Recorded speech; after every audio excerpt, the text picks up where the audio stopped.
Hi everyone, we're back stronger than ever.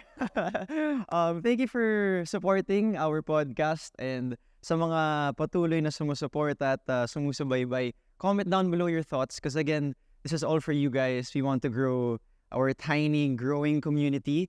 We want to know your thoughts and your perspective, of course, how we're doing, and at the same time, sino pa yung mga gusto nyong i-guest or i-guest natin kasi we have a lot planned for this year, but at the same time, gusto rin namin kayo isama dito sa journey na to, sa journey namin ng In the Stone team. So with that, welcome to the In the Stone podcast, where your idol stories are written in the stone. My name is Baileys, and yung very special guest natin, abangan nyo.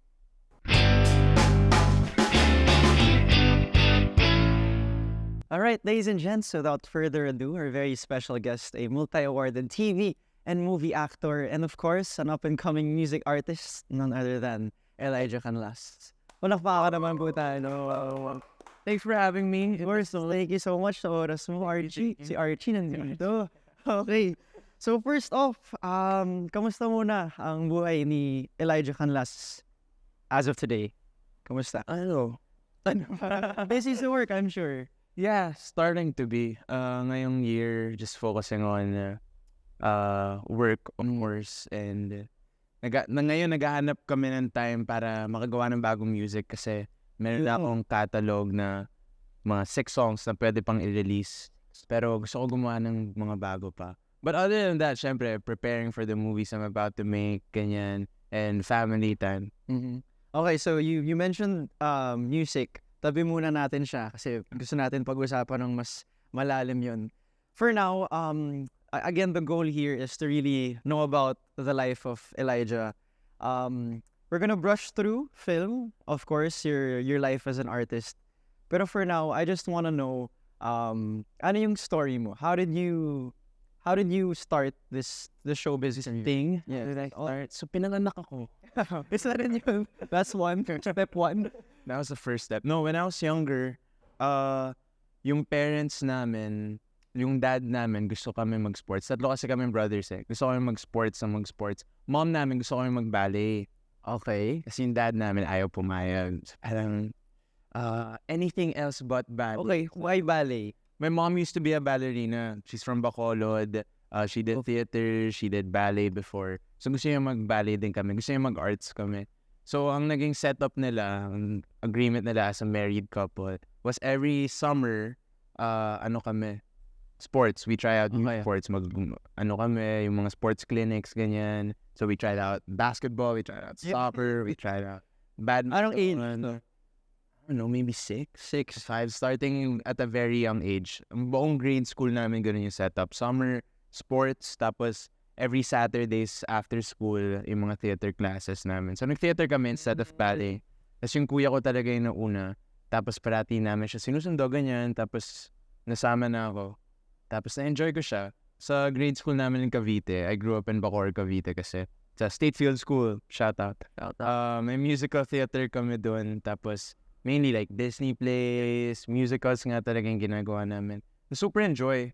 Very basic acting yung teacher namin doon, si Sir Daryl Del Rosario. Shout out Sir Daryl. Yung tinuturo niya mas basic acting talaga, improv, everything like that. Tapos masaya lang siya. Hanggang ngayon friends pa rin kami ng mga kasama ko sa theater. Naging close family friends na sila. They're like family to us. So nadala na namin yun. Nung high school, gusto namin maging scholar.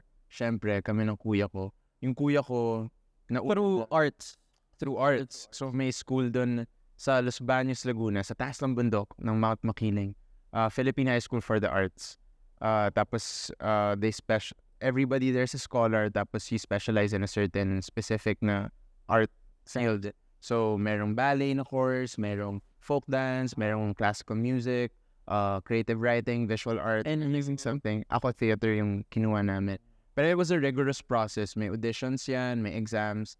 Tapos yung kuya ko doon na pumapasok. Tapos nakatira sila doon from Sunday to Friday. Umuwi lang sila kapag Friday. Dorm siya. Required mag-dorm yung mga estudyante. Sa taas ng bundok. So wala kami wala siyang signal, wala siyang TV. Dati wala pang ganun. Wala, hindi naman uso din dati. So we were used to it. Pero nung nag-aaral kuya ko doon, I would watch his recitals, his plays. gandang-ganda ako sa place. It was like a haven for artists talaga. So, nag-exam pa ako sa Philippine Science and dun nga, sa Philippine High School for the Arts. Na waitlist ako sa Philippine This is at what age na? This was like 12. 12. Fast forward. Fast forward na. Going to high school na. Philippine Science, iniisip ng parents ko, dun ako para different naman from my kuya who's doing arts na. Sabi ko, hindi, gusto ko talaga dun sa bundok eh. Gusto ka pa rin mag-sport? Honestly, gusto ko malayo sa bahay. Gusto kong tumira dun sa bundok. Tapos yun, pinayagan nila ako, pumasa din ako dun. And then from like first year to fourth year high school, I was there. Studying theater. Tapos yun lang talaga buhay mo eh. You go up there on a Sunday. On Monday, you do ACADS, GE sa morning. Tapos afternoon, 2 to 6. Tapos kapag may rehearsals pa kayo overnight. Yun, nag-aaral ka lang ng arts. So pag Monday, acting, Tuesday, theory, Wednesday, improv, Thursday, ganyan. Tapos everyday ka talaga nag-aaral ng craft mo for 4 years. Damn. So, naging, talaga kami, yun yung naging passion namin. Yun na yung alam namin ng kuya ko talaga, yung pagiging artist. And we would also try out different courses. May mga electives kapag Thursdays. So, nag-ballet na rin ako, nag-folk dance na rin ako. Ballet ko pa rin pangarap ng nanay ko. Nakapag-ballet ako, plie, ganyan. Pero hindi ako. So, you had recitals also sa ballet? I did not attend the recital for ballet, but I did for folk dance. I did for visual arts. But those aren't my specialty talaga. Ano talaga ako? Sa theater talaga ako, sa acting. May directing din, ganyan. Tapos after that, I went to Mint College. Kasi yung nasa makiling ako sa Philippine High School for the Arts, during my first year, umakyat yung O'Hara family. I don't know if you know yung O'Hara family, sa Mario O'Hara. Basta they're like this tight-knit na family of filmmakers. Tapos meron silang Cinemalaya film. Okay. So umakyat sila sa bundok kasi naghahanap sila ng mga batang bida para sa Cinemalaya film nila. Dahil alam nga nila, mga taga-theater din sila. So alam nila that other actors come from this place. Like sina Shamaine Buencamino, Soliman Cruz. And so they went up there, pa-audition sila. As I don't know, I was blessed to... How old were you at this time? I was 12. 12 pala. Joke lang. 13 na pala. 13 so, na. First year high school. Yes, first year high school. Tapos, yun, natanggap ko. Tapos syempre, I'm a fan of films. First year high school pa lang ako. Basta, nakast ka na kagad. Nakast agad ako. But it was like a couple of auditions. Like dalawa. Isa dun sa school, tapos isa sa CCP. And then, yun, natanggap nga ako. Tapos hindi ko alam how it works. Pero, bata pa lang ako. Grade 4 pa lang ako. Pangarap ko na maging director eh. Pangarap director. Ko, yeah. Mas director talaga yung first dream ko. Kasi I love films. Like, especially when I was in the mountains. Dahil nga walang internet, walang anything. 3 movies a day ang napapanood mo. Like, ganoon lang ako ka-addict manood. Kahit mga R18 pa yan. Mga prof ko kung ano-ano din pinapanood sa akin na 13 years old. So, huwag tularan. Pero, wag niyo ako tularan. Anong gusto mo maging Elijah Canlas? Sundan niyo ang MTRCB. Sundan niyo sila. Pero, I guess it helped me grow as an artist and gain perspective at a young age. So, nung ginawa ko na yung pelikula, not watching rated films, but watching films in general. Watching films, different types of films. Filipino, European, American, like all that types of stuff. Kinawag mo rin. Pero, nung ginagawa ko yung pelikula, I was just honestly having fun with it. Puro mga bata din kasi kasama ko. Period film yung ginawa namin. We shot it for 10 days. In dito, Cinemalaya film. Walang budget. Si Direk Janice, rest her soul, was very kind to us, the O'Hara family. And they helped me navigate my way through the set. Na-enjoy ko siya, but I didn't take it that seriously pa at the time. Like, siguro konti, more than my peers, pero at the time, di ko pa talaga alam yung seriousness of it all. Until I watched the film nung pinanood namin sa premiere. How did you feel seeing yourself on screen for the first time? I like watching myself. Honestly, nagbanyo ako. Naalala ko ilang beses ako nagbabanyo. Because you were uncomfortable watching your... Hindi ako komportable at the time. Ngayon, medyo nasasanay na. Pero sometimes, I still go like that. I get it. Na lang ako manood. Like, okay na yun. Whatever I did, nandiyan na yun. Wala na tayong magagawa. But it fueled my passion, my fire to make more films. So after that, ang hirap ng sitwasyon ko sa school, sa bundok, kasi Sunday to Friday, nandun nga ako. Sometimes, susunduin ako ng parents ko kapag may audition or kapag may shoot. Sunduin nila ako all the way to Laguna. They bring me all the way to here in QC or wherever man yung shoot. Tapos nakikita ko like, pagod din yung parents ko, of course, trying to support what I wanted to do. And also yung school naman was expecting me to be fully committed to just the school. Kasi scholar nga ako, mahirap yung nagpa-part-time ako ng ganyan. Right. Tapos nawawala ako sa classes and everything. So at around like 15 years old, I just stopped acting in general. Tapos ang dami ko ring... That's third year high school. Yeah, third year high school, ganun. Tapos nag-stop na ako. Tapos ang dami ko rin ginagawang auditions na honestly, wala talaga akong natatanggap. Wala akong nakukuha. Even if like, nag-aral na ako ng acting and everything like that, wala kasi, ninisip ko, hindi kasi ako tisoy. Wala akong lahi. Wala akong kamag-anak sa industriya. You know, so maybe it's harder for me to get in.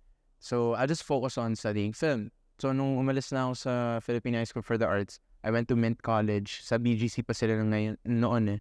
Pero ngayon Ortigas na. I studied film for 2 years. Tapos I was just doing that. I was enjoying it. Ang dami ko natutunan, wanting to be a director. Until naging tropa ko si Direk Thop Nazareno. Hindi ko alam na rin. Si Direk Thop, taga Cornerstone din. Sinasabi ko gusto ko mag-apprentice. Gusto ko mag-apprentice dahil gusto ko maging director. So, may ginagawa silang film na Kuya West for Cinemalaya. Si James Mayo yung director. Tapos wala, epan lang ako dun. Sunod-sunod lang ako lagi. This was college na. Senior high school. Naabutan ako nun eh. Okay. Naabutan ako ng senior high. So senior high. Tapos umeepal lang ako sa set nila and everything. Tapos sila, parati na sinasabi, hindi, bumalik ka na sa acting. Hindi, gusto kong maging director. Wala akong chance sa acting na yan. Hindi ako tisoy. Yes, yung gano'n lang. Wala akong kamag-anak. Ganyan. Pero, one day, na-convince ako ni Thop. Nanood kami ng pelikula. Gusto kita with all my hypothalamus. Dwayne Baltazar. As I was just inspired by the whole thing. And I was like, ang sarap gumawa ng pelikula. And ang sarap umarte ulit.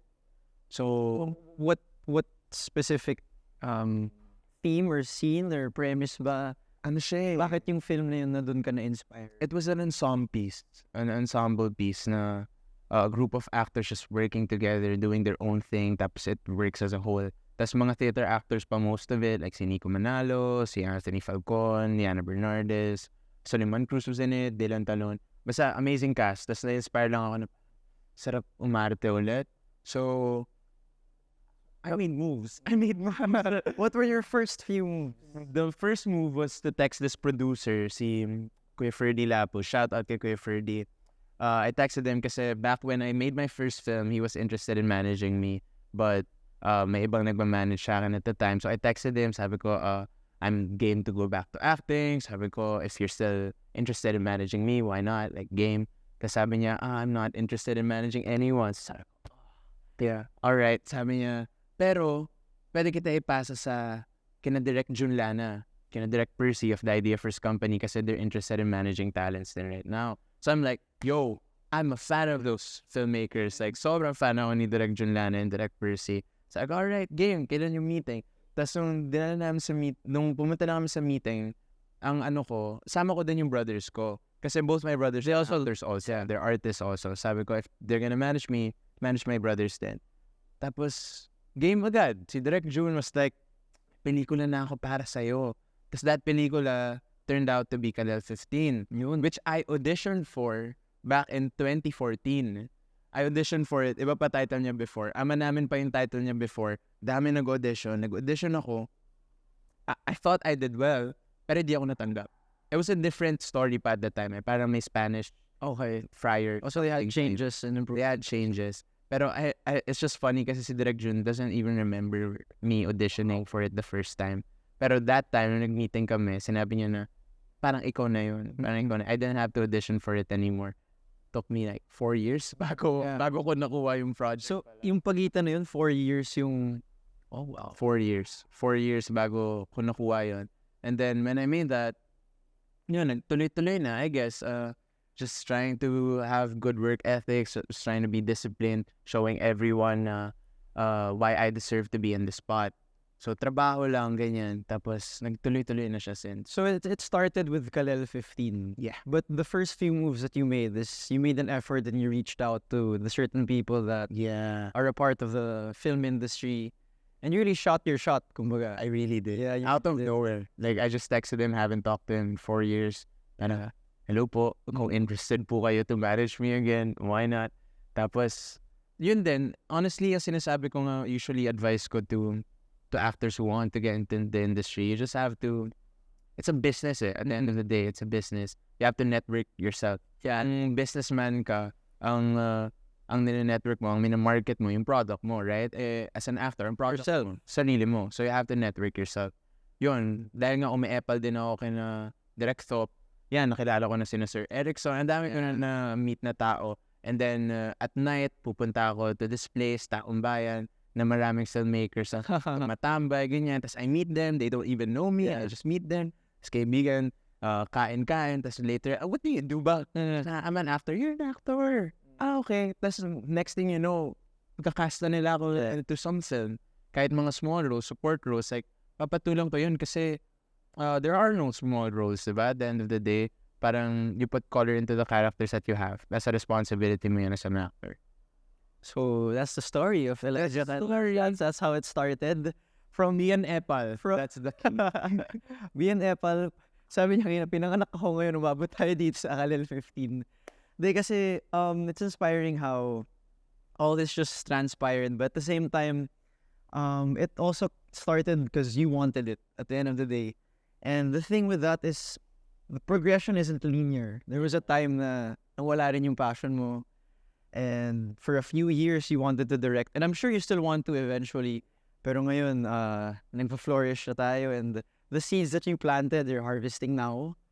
And so with Kalel 15, syempre it's the first major film that you Made. that you had. Yeah, you were a part of. Before you being 12 and cringing, watching what film? Sundalong Kanin. Sundalong Kanin. Alam mo yun? Sundalong Kanin. Ako yun. Ako yun. So yun. Tapos I'm sure, yan din yung mga struggles ng karamihan. Isang Elijah Canlas din had his own insecurities na hindi kasi ako tisoy. Wala akong kilala sa industriya. I want to make a name for myself. So with Kalel 15 and syempre it being your big break, knowing it, kinabahan ka rin. Ano yung parang, syempre parang feeling mo make or break din to kasi someone took a chance on me. I auditioned for this before and 4 years later, tsaka lang ako na-cast. Yung kaba is always a part of it, right? Yung nervousness is always a part of it. Pero ako siguro personally laging nauungusan ng excitement. I'm always stoked to do it. I'm always stoked to like present what I've prepared. Basta I do the work. Like, hindi pwedeng pupunta akong set tapos hindi ko pa Unprepared. script, wala pa akong analysis, wala pa akong character. Mapapahiya ako nun. And since nasanay nga ako dahil sa pinag-aralan ko for 4 years dun sa bundok. So structured, syempre. Yeah, like, may proseso talaga ako. May proseso ako and I was raised to do that. Kasi our acting was graded. Our acting, our preparation was graded, our analysis was graded, everything. So cool, our paperworks were graded. Tapos kapag lower than 91 yung grade mo, kick out ka. Ganoon siya kalala. Because you're also a scholar. Yeah, scholar kami lahat eh. So if your grade is lower than 91, makikick out ka talaga. So madami nga din nagba-back out doon kasi medyo nakaka-pressure yung environment. But at the end of the day, nagagamit ko siya ngayon. And thankful ako, grateful ako sa opportunity na yun to be a scholar ng bayan and to learn the things that I learned in that school. And especially now, kasi until now, nagagamit ko talaga siya. And feeling ko na fix niya yung wiring ko as an artist to just keep working, never maging tamad, never maging complacent, and always have like a chip on your shoulder, basically. I think what your parents wanted was for you to, kasi in sports, it's similar, work ethic, competitiveness, it's all the same. So, yung nakita ka na nila, going back to your parents, I'm sure they saw how you were on stage, theater, and your film. What was in their head? Ano yung feeling nila? Syempre parang una, gusto ko pa nila mag-basketball, mag-football. Or parang meron bang parang mag-sports na lang anak? Or parang, wow, I'll support you. That I think ever since high school na kami, when we decided to just fully commit to being artists, support sila. No question about that. Hindi naman kami question ng dad ko about it. The fact na scholar kami, nakakatulong kami sa family, diba? Like, that's a big deal.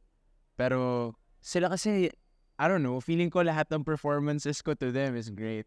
You know, parang mga parents, hindi ko sila madidisappoint. Pero, they love me, they support me, and I love them for that. As in, kasi not everyone, diba? Like, may mga nakakwentuhan ako, mga gusto mag-pursue ng arts, pero yung parents pa natin sabihin walang pera dyan. Yeah. Walang pera dyan, mag-doktor ka, mag-engineer ka, ganyan. It's not true na walang pera sa arts. Lalo na nowadays, like, There can be. there really can be. So, thankful ako at a young age, sinuport na kami ng parents namin.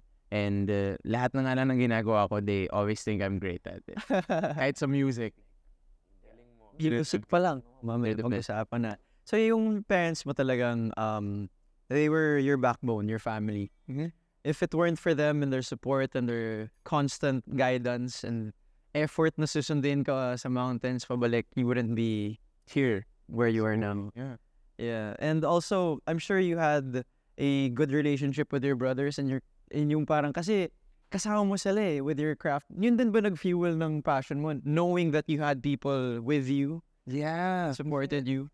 Ewan ko, dahil nga sa sports din siguro, we were raised to be very competitive. Pero healthy competition naman lagi. Like, we always boost each other up.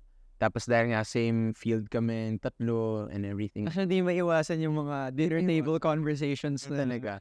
And yung parang bunso namin, si JM, we worked together in a show, Unconditional. It's on Netflix. It's starring Charlene San Pedro, Angeli Sanoy, tapos kaming dalawa, magkapatid kaming apat. Tapos magkaka-eksena kami. First time namin nagka-eksena sa So cool. camera and everything. And he was just, I think 11.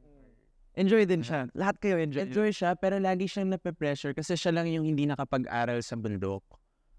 Wala siyang formal training sa acting aside from yung musical background nga namin. Pero galing niya. He's naturally gifted talaga sa...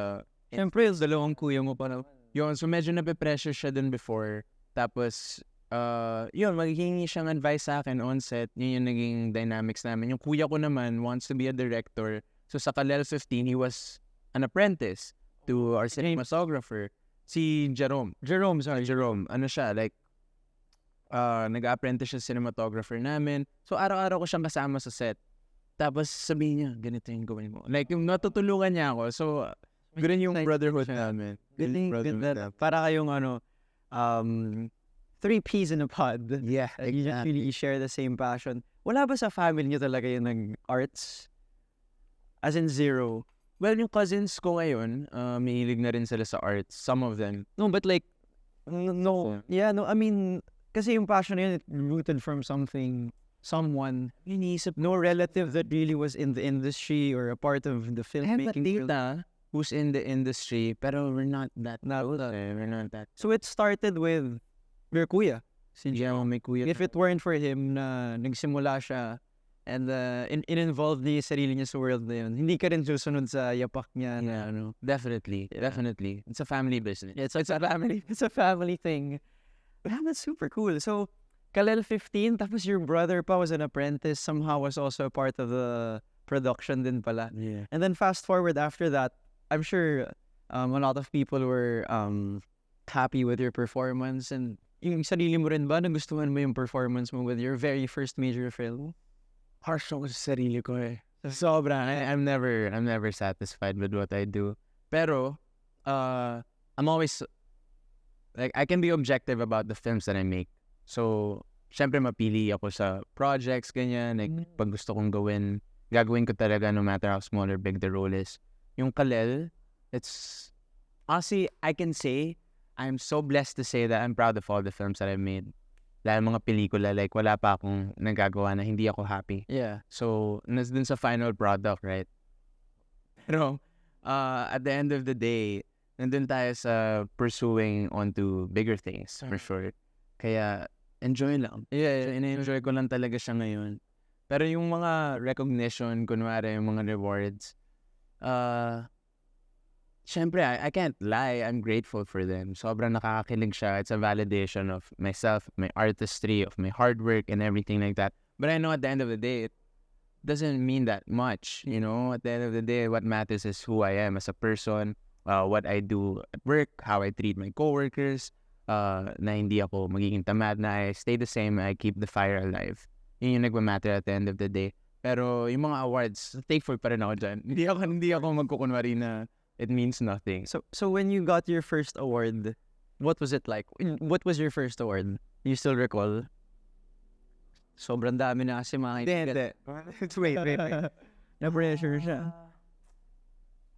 I think best supporting actor for Edward ni Direk Philip Nazareno. Yun yung una ko na. Were you expecting it or? No, pandemic nun eh. Oh, pandemic days yun eh. Parang bigla na lang, uy, may papadala akong award sa'yo. Ha? Nakuha ko na award. Siyempre, pinadala lang. Oo, mag-picture ka na lang ng ganyan. May face mask ka ba? Pasalamat ka and everything. Sabi ko, okay. Most of yung first time ko na nagkakaroon ng award, pandemic. So, lahat ng mga acceptance was recorded or di kaya sa Zoom or di kaya sinasabi na panalo ka na. So, hindi ka na masyado kakabahan. Pero, I remember lang, the first time I got nominated was for Sundalong Kanin. PMPC Star Awards. Na-nominate ako Child Actor of the Year, something like that.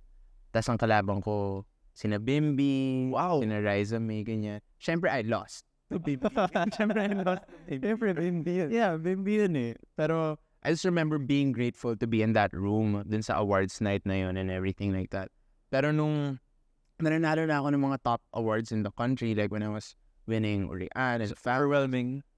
more than overwhelming. I couldn't believe it, right? I really couldn't believe it kasi as a fan of movies, like I follow the award circuit also, not just here, Hollywood, everywhere.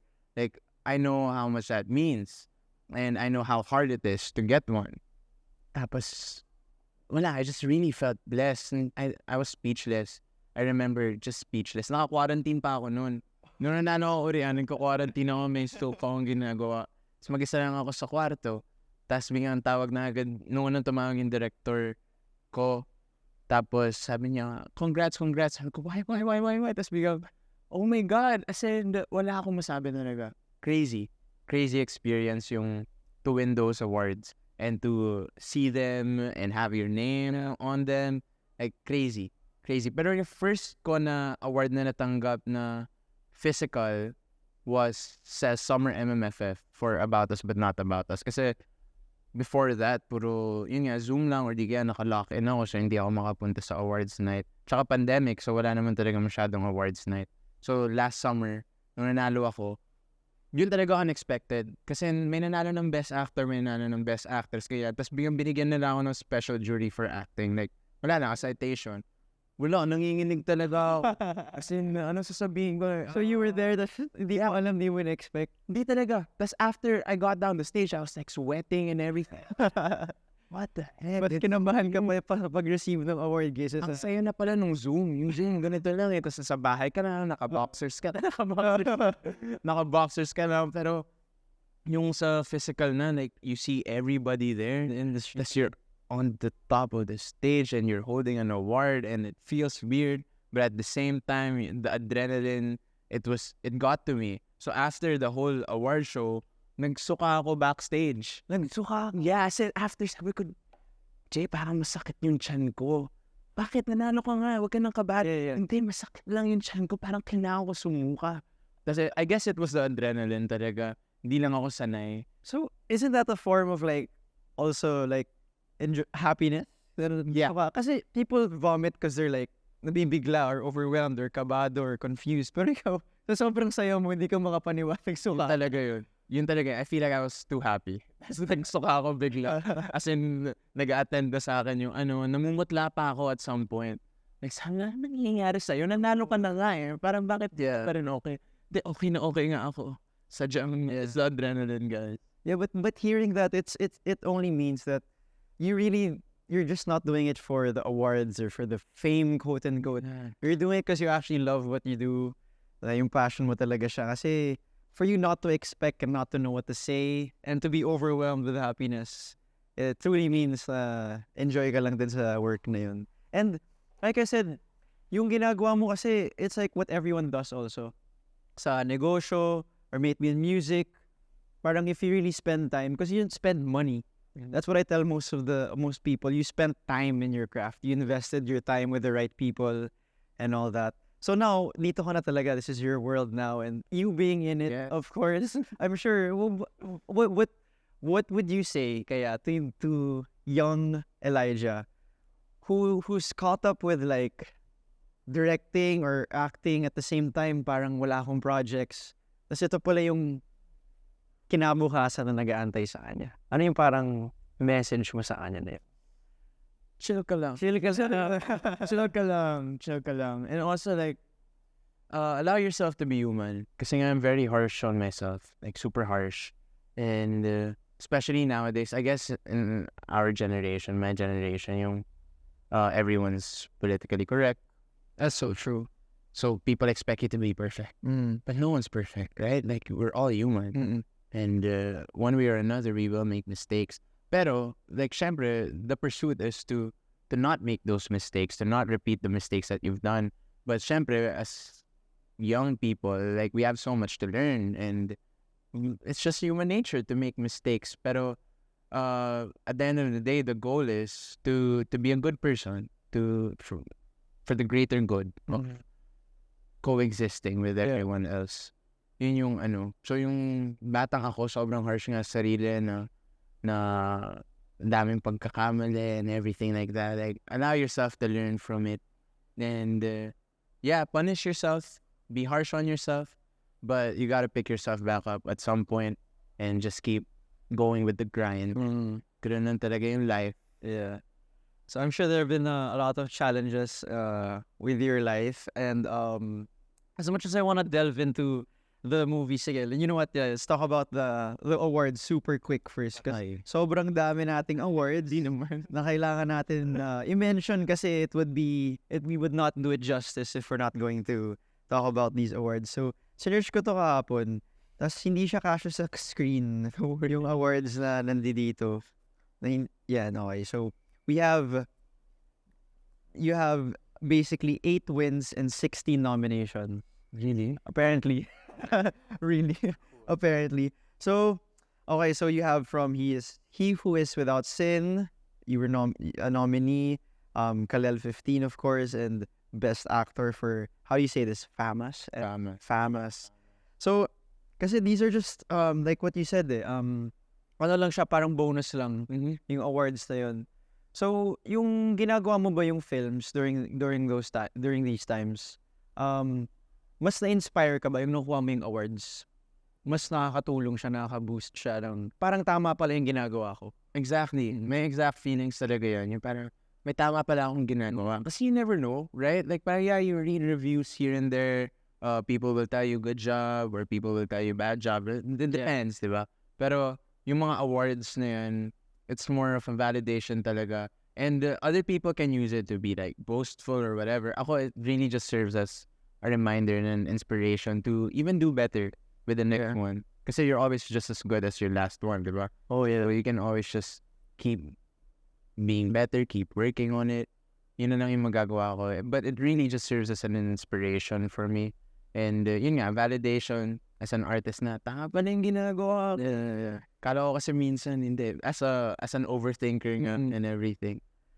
Kasi yung films na yan, tuloy-tuloy din siya. When you're there, when you did Kalel 15, and then tuloy-tuloy na yung film, sometimes hindi mo na alam na ito na pala yung mga nangyayari sa buhay ko. So, in those films, I don't want to talk about each and every one of them. They're so big and they're so prestige. And of course, a lot of people would agree that you did your job well.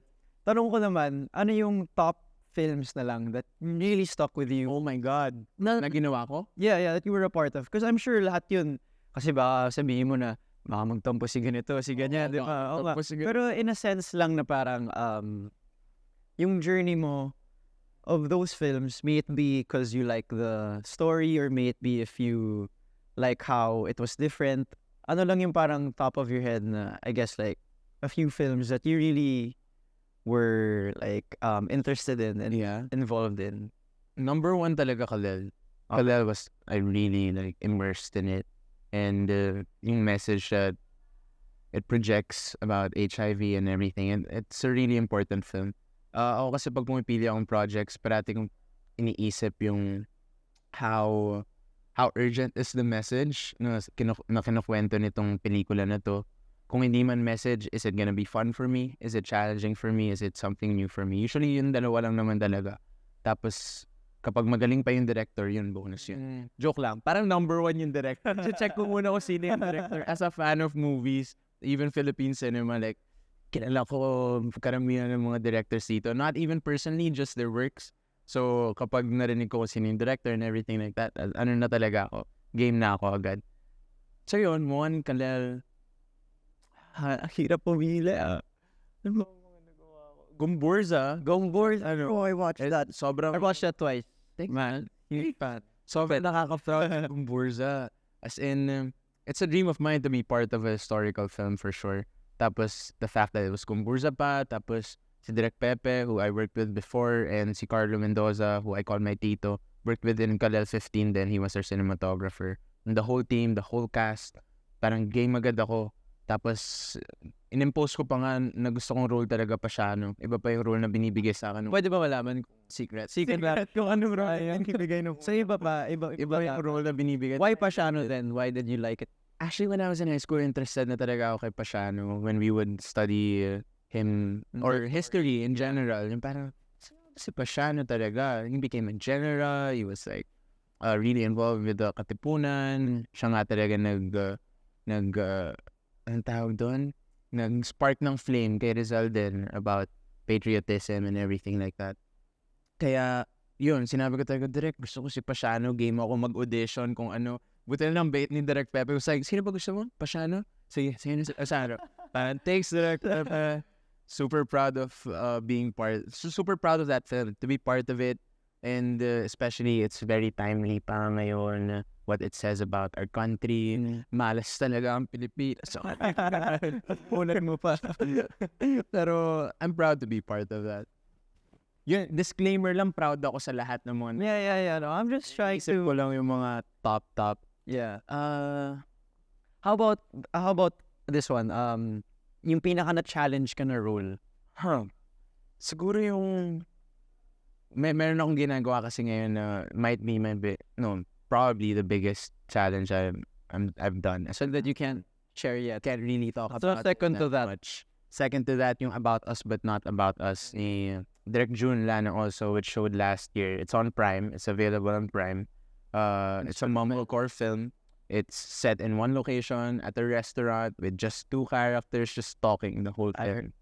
And we shot that thing for 5 days. Tapos memorize mo yung buong script, of course, and then we played 2 characters. I guess naging challenging siya super dahil it was like theater.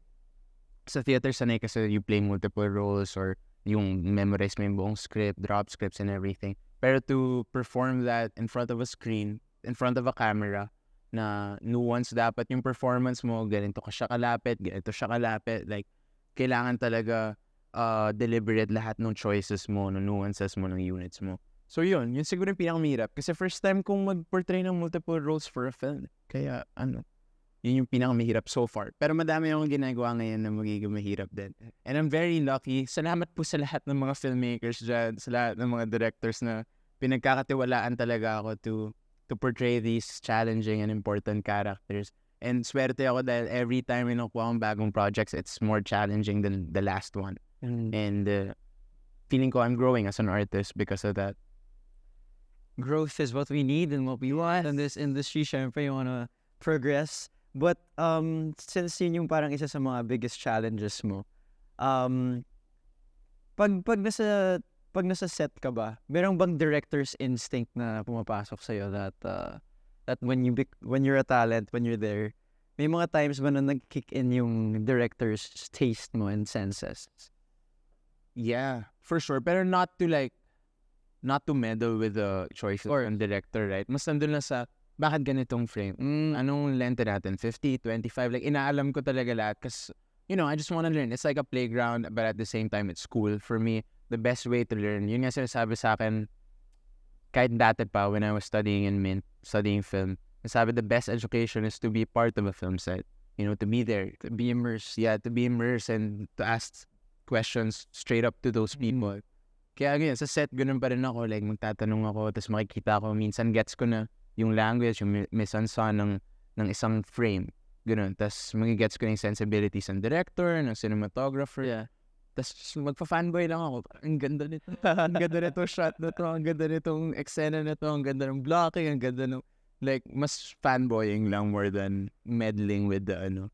Yun lang. Mas being curious. I'm still curious about a lot of things. I know that wala pa akong alam. At the end of the day, like, ang dami ko pang kailangan matutunan. And I'm so excited. I mean, that's what life is about. Yeah. Right? Learning new things. Win some, you lose some. And wins, speaking of wins, baka ito pa yung baka skip natin. Senior high. Pinakamainit ngayon and the whole world loves it and I'm sure you enjoy it. Talk about how the experience has been for you. It was really hard, honestly. For the longest time. Why was it hard? Of all the films that you had already done, tapos TV is a different game.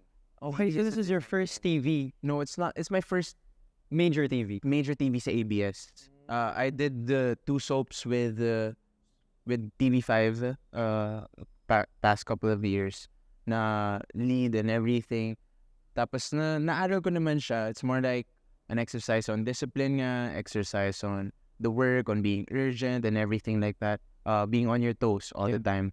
And mas yung discipline talaga. And even working with everyone, not just your co-actors, but the crew, the team, the producers. Like, you have That's to work. then yung patience. Yeah, but more than that, it was just the timing of it all. Like, yung timing lang ng senior high kasi my brother just passed when we started shooting. Like, nakapag-shoot na ako 2-3 days yata and then went to Bali. And then when I got back, my brother passed away due to mental health. And our whole show was about mental health. So, on the day that my brother died, I remember galing airport, dumaan lang ako sa bahay. Siyempre, iyak-iyak kami, ganyan. Sabi ko, kailangan kong pumunta sa work. Kasi 1 week na akong absent dahil nga nag-Bali ako. Kailangan ko dumiretso sa trabaho. On that day that my brother died, Yeah. tapos hindi ko alam paano ko kinaya yun, bakit ko ginawa yun. Pero pumunta ako sa set. Nandun ako, nanginginig, like, namamagamat ako and everything. Not everybody knew at the time. So, normal lang, pakikitungo, ganyan. My first scene, na bully kasi si Archie, right? Especially nung first, bago pa nag-develop yung character niya. He was a bully. He was one of the bad guys. With sina Gino, Poch, and Z. Tapos nandun kami sa gilid. Tapos si Sky, nandun sa locker niya, iniiyakan niya yung sister niya, yung twin sister niya na supposedly committed suicide. Committed suicide. Tapos I was like, what the heck am I doing here? Like, tapos ang direction pa sa ni Direct Ona at the time was, okay, guilty ka kasi feeling, dapat magmukha kayong guilty para mukha kayong suspect, ganyan, blah, blah, blah. Doing. Yeah. So it was so hard to do it. Tapos eventually, yung character pa ng sister ko sa show was struggling with anxiety, with mental health ng malala. Tapos mga breakdown, mga episodes. And I was the one comforting this character. Si Archie was the one comforting this character. So syempre, mabablur yung lines at some point. Na parang, kasi at the end of the day, that's still me. Like, I'm playing a character, yeah. Pero hindi naman ako yung being na, no, that's not me, that's Archie. I'm not like that. Like, that's still me. I'm just portraying the character. Pero, yun, lumalabas na ng bigla yung mga salita na, I wish I told my brother. Dun sa character, like parang dito lang si kuya. Kaya natin to, yung mga ganyan. Lumalabas lang siya out of nowhere. So it was really heavy making all of it. And wala eh. After the wake of my brother, diretso work lang eh. Tuloy-tuloy lang. Which was a blessing kasi I'd rather be working than be stuck at home grieving, di ba?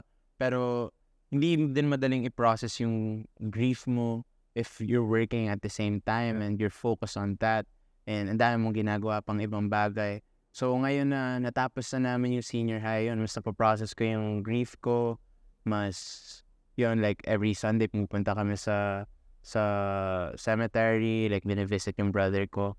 And patuloy pa rin naman yan, yung pagpaprocess. I don't think the pain will ever go away, but we'll just learn how to live with it and learn how to keep going and be inspired. Use him as my inspiration. and do everything for him. Yeah. Like, ganoon na lang siya sa ngayon. Pero yung senior high, yun lang, the timing of it all. Pero the whole experience was surprisingly alright. You know? It was really alright. Ang babait ng mga katrabaho ko kasi I had a different experience naman before. When I was 14, 15. One of the main reasons why I stopped acting then was I tried to do a show for TV and the people were just mean.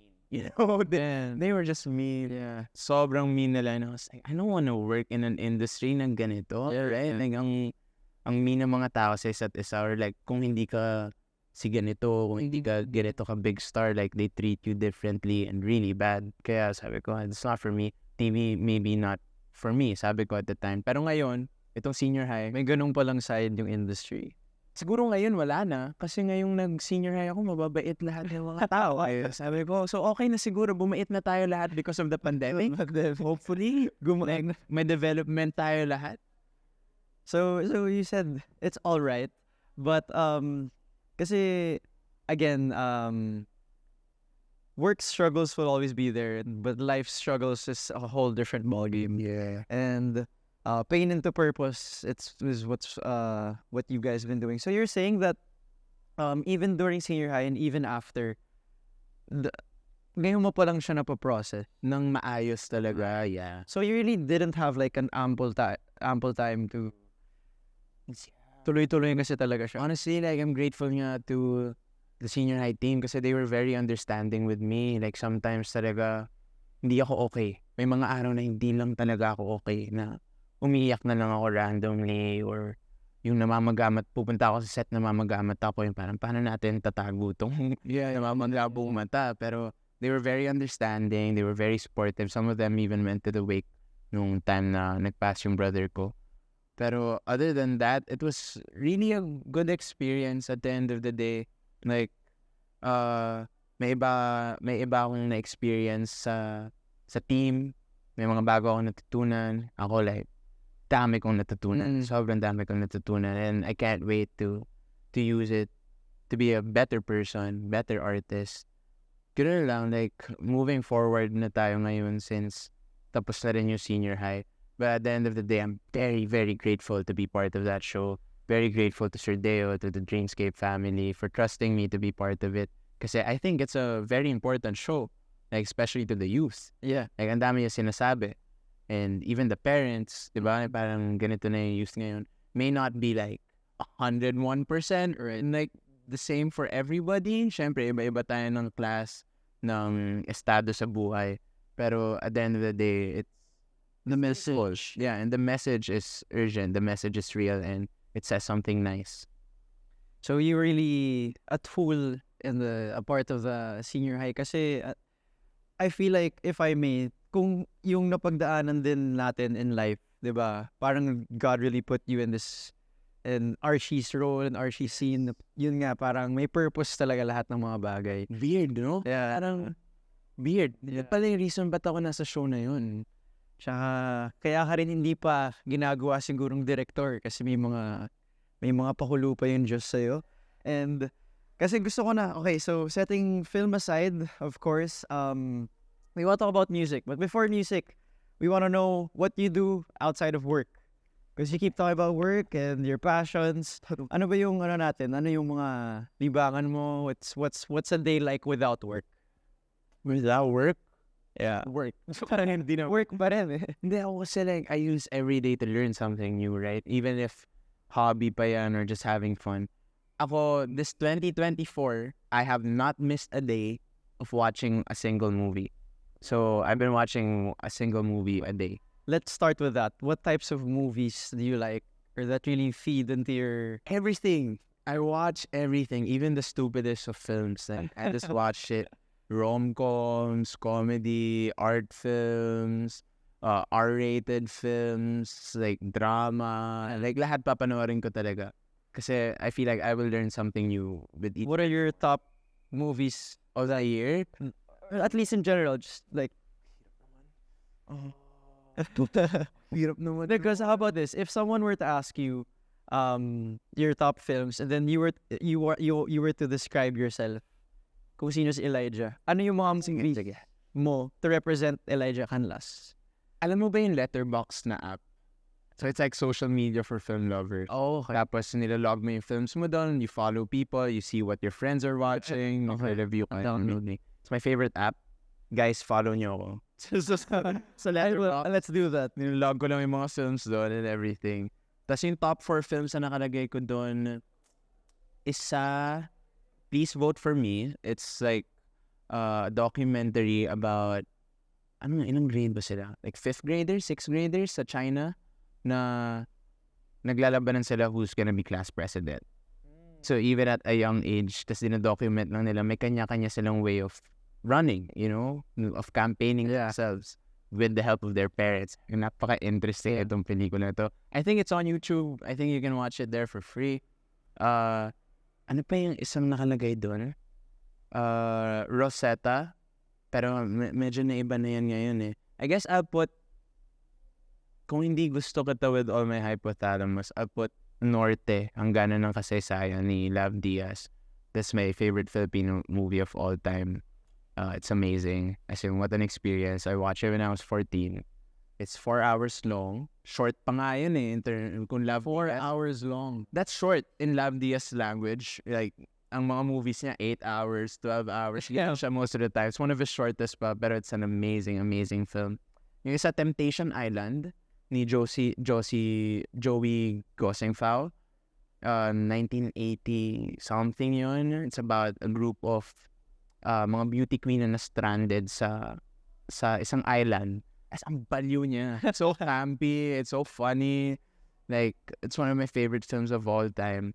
Tapos yung isa dun, Hoop Dreams. It's a documentary din about na sinundan yung 2 kids na gustong makapasok sa NBA.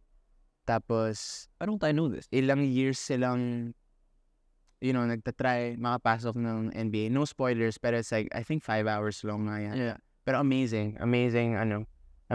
movie, amazing film. Yun siguro, sa iba siguro Social Network. Social Network. Finally, something I know. Amazing film, di ba? Social Network, Extra ni Vilma Santos. Alam niyo ba yun? Extra ni Vilma Santos. Amazing film also. Yung mga movies na So these are the movies that represent, that you feel like resonate so much. with me. Yeah. Like kung papakilala ko sarili ko. Yun yung films na yun. Yeah. Social Network. Ano ba? Like, siguro Punch Drunk Love, Magnolia. How about this? With the films that you've watched, or at least yung, let's say, how do I put this? Mainstream. Para makarelate din yung... Mainstream? No. Mainstream films, and let's say Social Network. Ano yung roles doon na you could have wanted to be... Parang kunyari, alam mo yun, ikaw yung character na yun. Alam mo yung performance si Andrew Garfield sa Social Network? Parang gusto mo yung Gordon Saverin.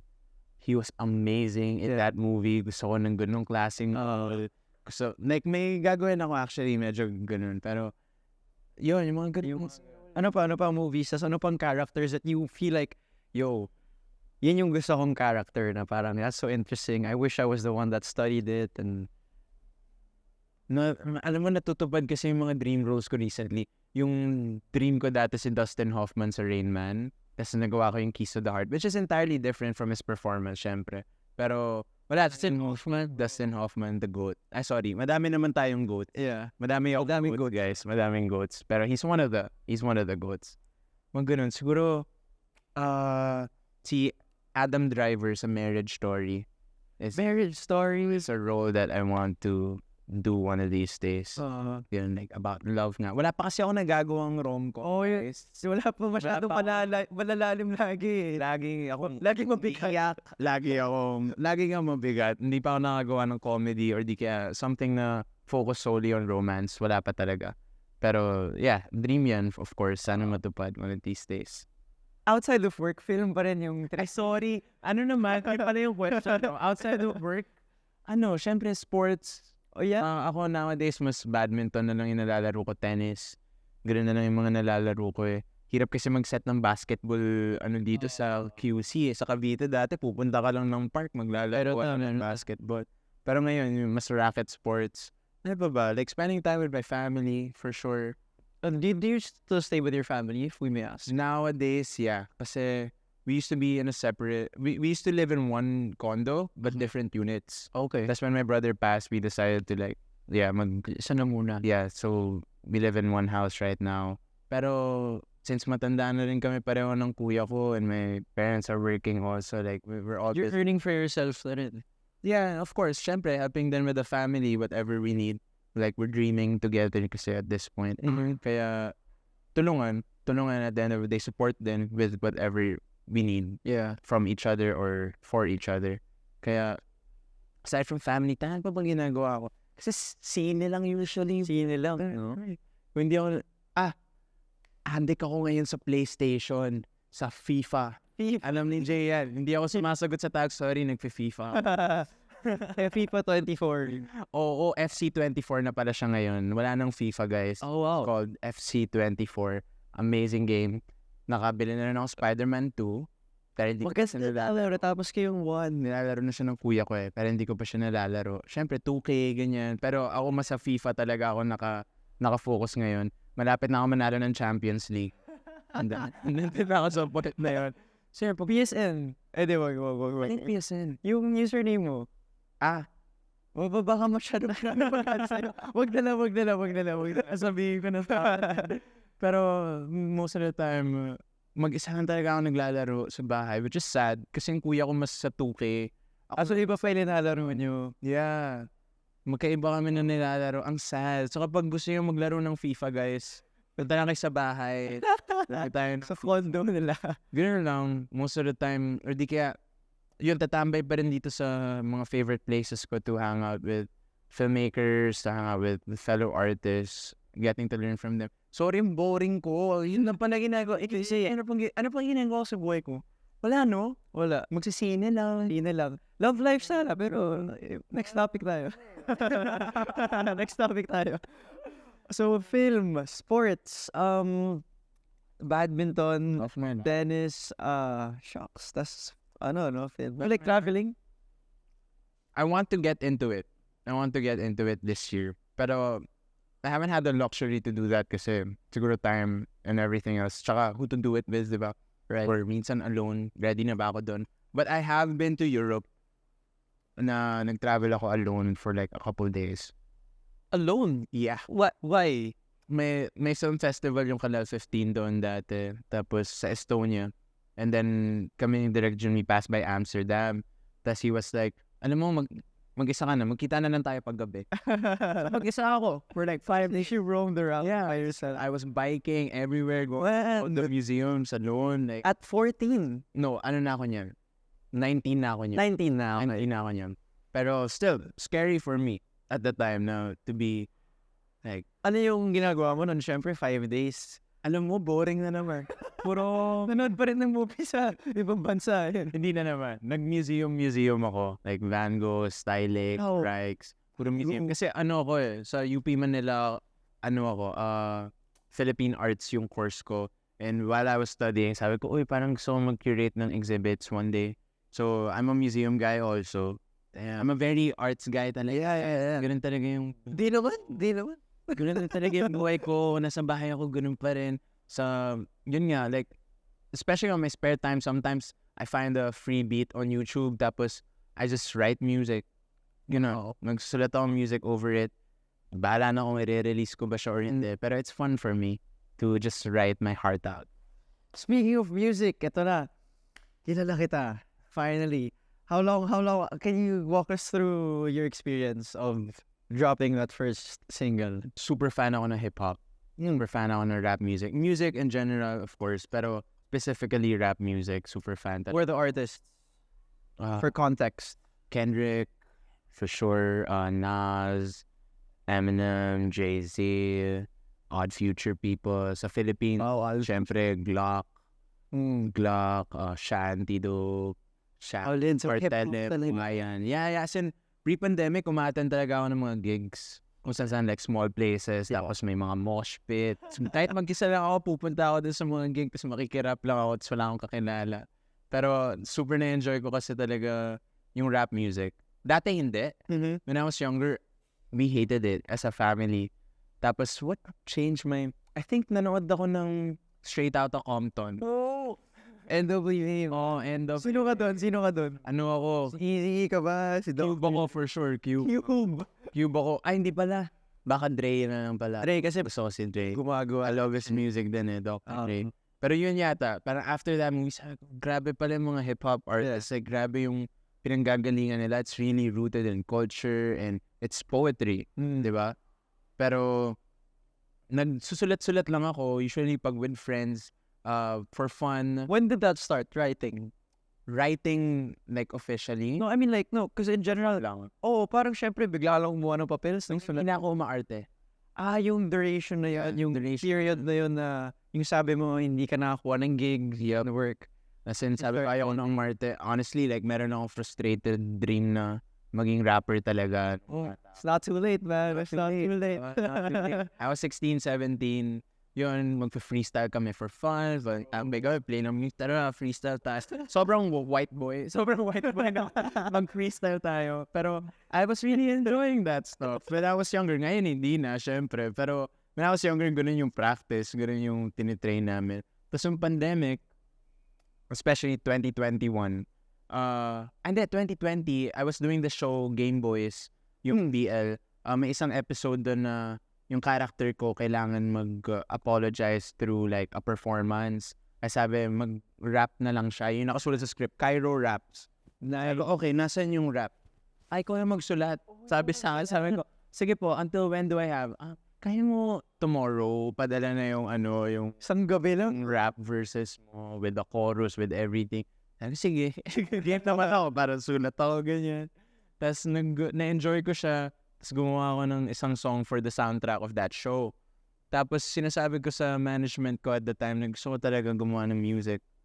Tapos support sila. Support sina Direct Percy, Direct June at the time. So tinulungan nila ako maghanap ng producers. I worked with a couple pa, honestly. Not gonna name them.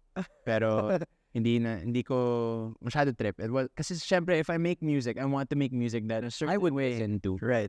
Na kung ako, napakinggan ko to, papakinggan ko to. Doesn't really matter if what other people think about it kasi alam ko madami naman ding hindi mahilig sa hip-hop and everything. Pero yung friend ko from Mint, si Fern Tan, Fern who's also an artist. Fern, I know. Yeah, si Fern. I love his music. Yeah. Diba? Amazing music. Tapos, wala, tinetext ko lang siya minsan, parang, uy, gawa naman tayo, gusto ko gumawa ng music, sana just make with us. Sabi ni Fern, make with us. Tapos he introduced me to their collective, Kindred. Tapos yun, as in, it's very edgy. I always got it like it's ahead of its time. You know, yung production nila, futuristic. So, talon ako agad. Took me a couple months. Nag-ano pa ako, nag-piano lessons ako at nag-voice lessons ako trying to make this music thing. Trying to learn more about. Yan yung time na sabbatical ka sa acting. Hindi. 2021 na to. So ginusto mo talaga. Ako na. Sabi ko kasi, parang nagpo-push ko to. Like, kakaririn ko siya. Kung kakaririn ko siya, I'm gonna learn more about it. Yeah, I'm gonna study about it. So, nag-aral ako. Hindi ako masyadong gumaling sa piano or sa voice. Pero sabi ko, at least I know, I have a foundation of what I can use when I make music. Tapos yung kilala kita, that was my first day in the studio. Yung producer ko, si Cavill, si Obi, he makes his own music also. Pero yung naging process na, I was like, what type of music do you listen to? Okay, so for the next like 2 or 3 hours, we were just listening to music that we both listened to. Tapos medyo same pala kami ng taste. Mas high art pa nga siya kung tutuusin. Pero same kami ng taste. Tapos we just landed in this song ni Amine na parang maganda yung song na gawin natin, ganito yung vibes ng production, yung Limbo na album ni Amine. Tapos gumawa siyang beat. Sabi ko, God, like, ito yun.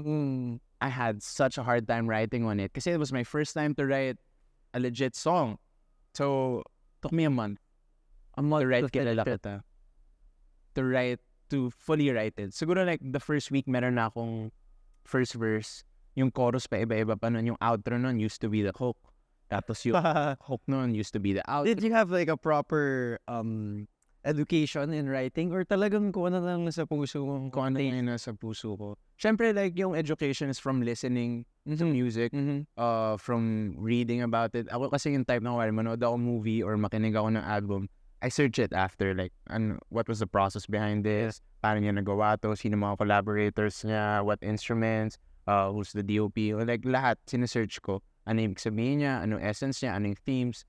Blah, blah, blah. Kala mo gagawa ako ng review, di ba? Hindi naman. Gusto ko lang talaga siya matutunan, aralin, malaman.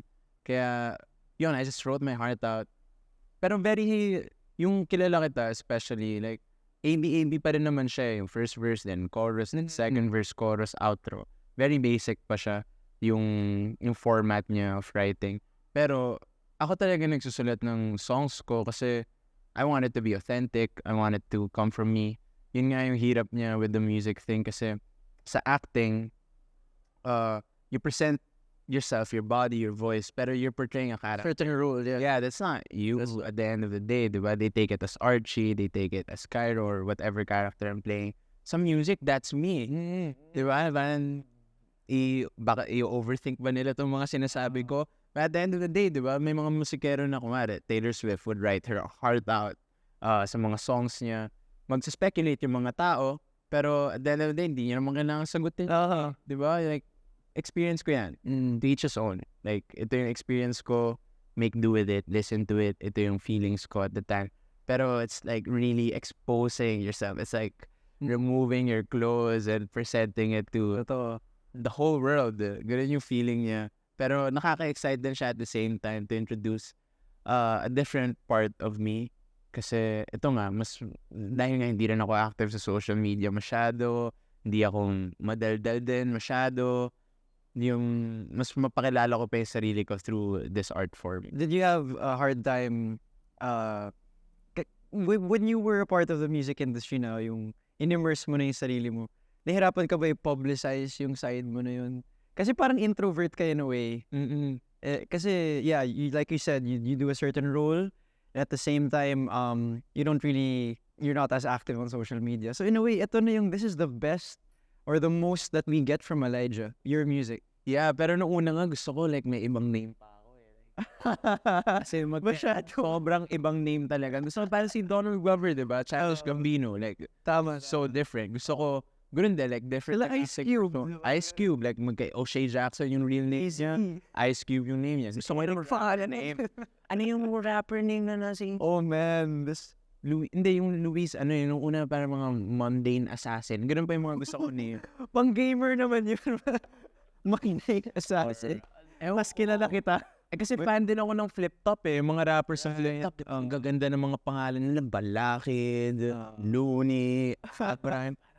Anong pwede kong name? Rapper name? Na-pressure siya sa name. Yung second name ko is Luis with a Z. Oh, tapos when I was writing when I was younger, yun yung ginagamit ko, Luis with a Z, I'm free. Dami rap eh. Ang dami mo na talaga rap with that rhyme scheme. Pero sabi nga, syempre, management decision. Parang maganda kung name mo na lang din yung ilagay dyan. Pero walang last name nakita ako eh. Yeah, sabi lang, tas all small letters. Yeah. All small letters. Para artist tayo. Artist tayo, hindi naman. I just wanted it to be a different persona talaga from my acting kasi I'm more known for my acting, the public figure side. Kaya gusto ko maging iba tong music. Pero at the end of the day, it's really different, di ba? Like, hindi naman lahat ng artista ganito gumawa ng music eh. Iba tayo lahat gumawa ng music, even musicians, di ba? So, with kilala kita, obviously, I'm sure yung mga musicians can relate. If they want, pag gusto nila magpakilala, yung first na ilalabas nila dapat their biggest or their baddest or why kilala kita? Why that message? Why that type of song? Why not a pop song or why not a love song? Yeah. Going into it was my first song nga, diba? So I wanted to introduce myself. Diba? Parang dati ako ay ganyan. Ganun agad yung lyrics, like tungkol sa akin agad.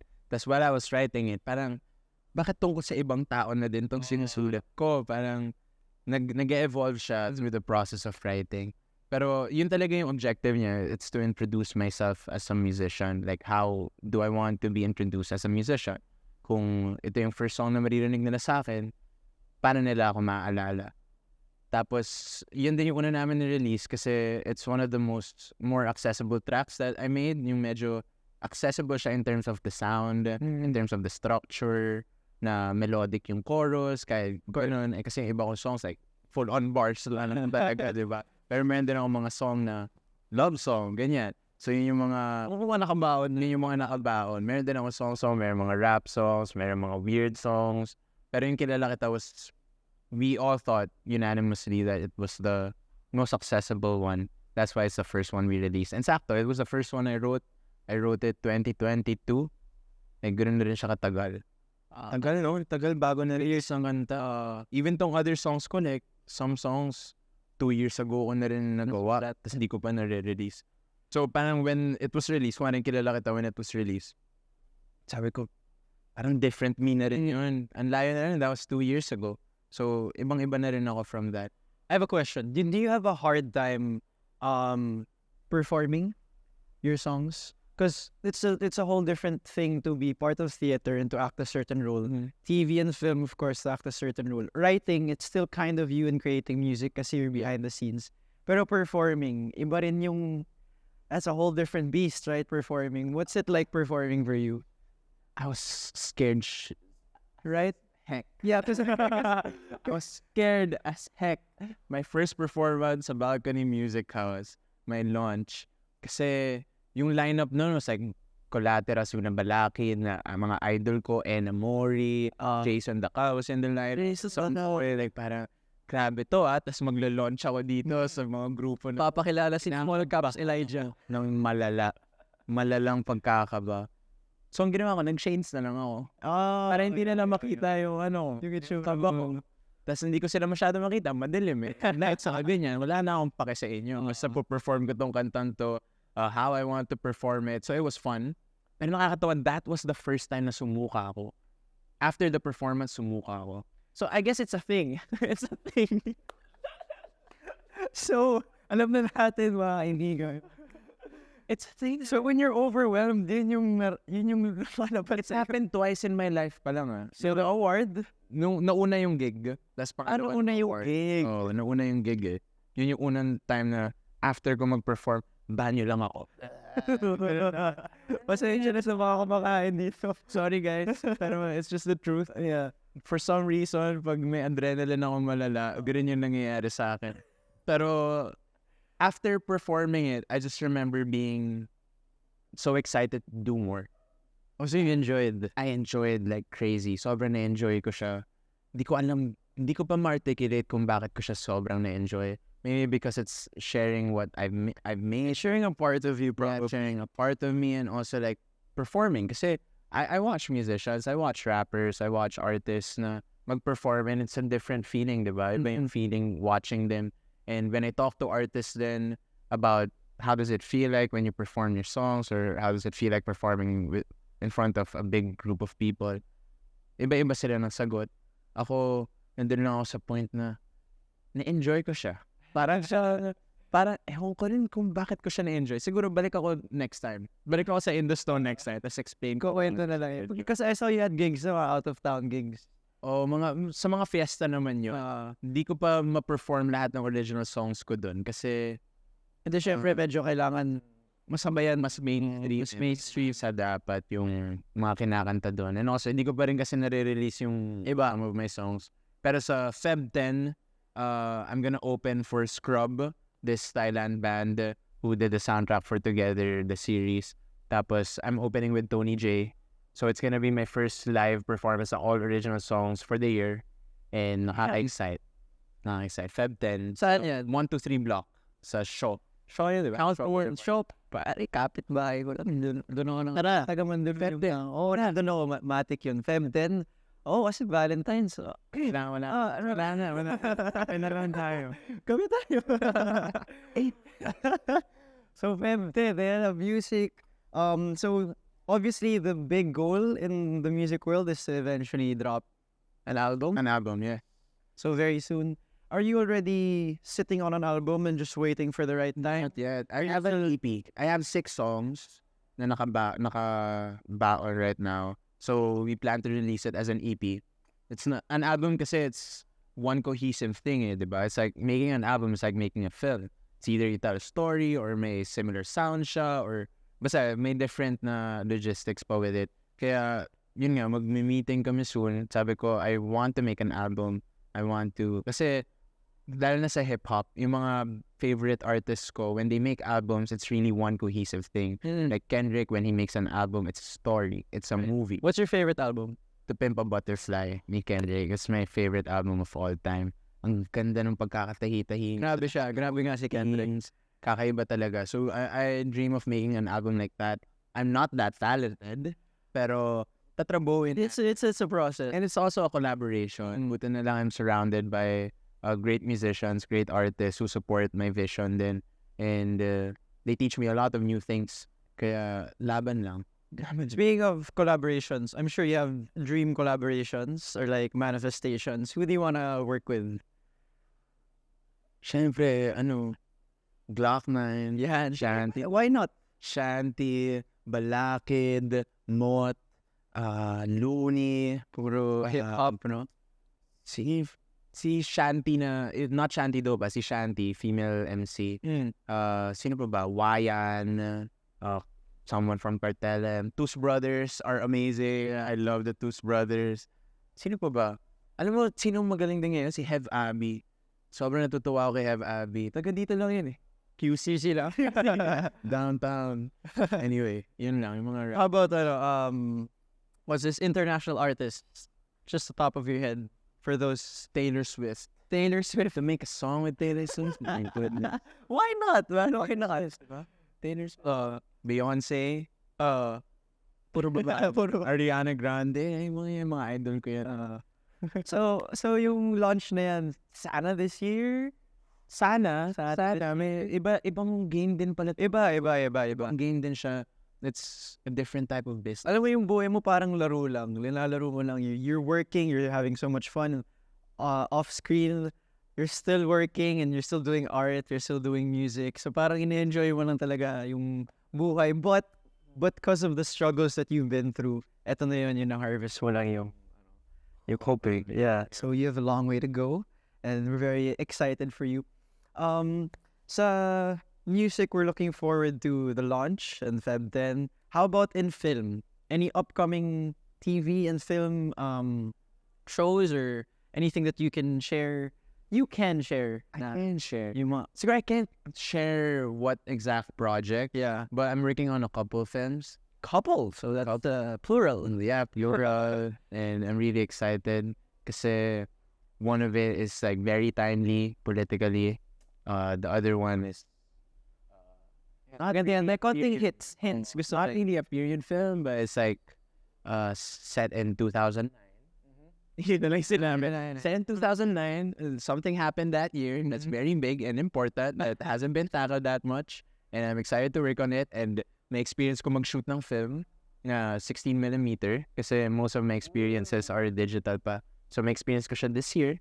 Tapos meron ding isa pa na tribute sa isang old na Philippine film. Okay. And Philippine star. Ganun. Tapos I'm also entering teleserye. Joining the cast of a serie, a main teleserye, a big one. Hindi, parang narinig din natin to. A very big one, which is nerve-wracking but also exciting. Super exciting. Super exciting na naman yung mga gagawin ko this year. Kaya I'm very grateful. Like, January pa lang. Patapos na yung January, pero I'm very grateful for the year that I'm about to have. And I promise that I won't let people down. I will do my best to be the best version of myself. With that, may bagong kanta ulit siya. Ito nga po pala ang joke. So, film, music, shocks. Kasi we're at the future side that we talked about your journey and your present work. Now, we want to know what your plans are for 2024 off-screen naman. Off-screen, we're announcing this on my brother's birthday, but we're really making a foundation in his name to help adolescents with their mental health. So we're working on it now. mag-birthday na kasi yung bunso namin sa March 4. And by then, sana may mas cohesive na yung planning namin and mas kaya na namin mag-start tumulong through events, through seminars, educating people about it, helping people, providing free therapy or whatever they need. Kasi at the end of the day, ano pa rin siya, it's a privilege, right? To work on your mental health, to have it checked and everything like that. Kaya, yun, that's what we're working on as a family. Individually, aside from film and music, and lang, just growing, healing, being a better person. Ganyan na yung magagawa natin. Your message, because your story is so unique, and it's hindi siya yung story na parang that's come off from a book. It's really a totally different story, and with your story, obviously we hope to inspire. So ano yung message mo to everyone out there that's going through some type of challenge in their life? I'm sure you're also invested in these types of journey. Ano ba? Chill lang, guys. Chill. No, I know the world is iba yung pressure ng mundo na to. This world can be really cruel. People can be cruel. Experiences, situations can be cruel to us. But I really believe that at the end of the day, bubuti din lahat. Everything will pass. Sometimes it feels like it's heavy as hell, diba? Pero you just have to keep going. Surround yourself with good people. Surround yourself with people who will support you, who will understand you and love you unconditionally. Surround yourself with something that you're passionate for, something that inspires you, something that makes you want to keep going. Because yun nga iniisip ko, diba, sometimes people talk about like loving themselves more, doing something for themselves more. But I feel like we were put on this earth not for ourselves but for other people, right? To share the love that we have. Kasi ang dami nating pagmamahal na pwedeng mabigay, ang dami nating care na pwedeng ibigay. So, share kayo ng blessings, guys. Share nyo yan. Huwag nyong pagdamot. Be kind to people. I know that sometimes may mga pinanggagalingan yung mga tao na bakit ganyan siya. But I believe that 99% of the time, may pinanggagalingan talaga yan. Ako, favorite word ko kasi empathy. Empathy. Yeah, empathy is my favorite word since I was like 13. It's been ingrained in my head. Empathize with people. Empathy is putting yourself in other people's shoes. Diba? Putting yourself in their situation. And empathy is not easy. It's not easy to do all the time. It really tests your patience and your understanding. Pero just keep it there. Just keep the empathy there and the rest will follow. Empathy, favorite word. Okay, so with that, thank you so much for that beautiful message and sharing your beautiful story. So inspiring and sobrang excited kami for you. It's only just the beginning. Yun yung maganda dun na yung lahat ng kunento mo sa amin, lahat ng pinagdaanan mo, nagsisimula ka pa lang. Yeah, sobrang excited kami for you. And with that, our show being in the stone, kailangan mo i-complete yung sentence na to. Itataga ko sa bato na blank. So it's a certain way of manifesting a certain promise to yourself and to everyone, just like shouting it to the universe na itataga ko sa bato na. Tataga ako sa bato na I will never give up. Yeah. Maraming salamat, ladies and gentlemen. Palakpakan naman natin Elijah Canlas. Thanks, Mayor. That's your time. Maraming salamat. Sobrang saya. Maraming salamat for Elijah, for Jay, for Elijah Nation, of course, and for the rest of the In the Stone team. Once again, my name is Baileys Acot. This is In the Stone Podcast, where your idol stories are written in the stone. We'll see you in the next episode. Thank you.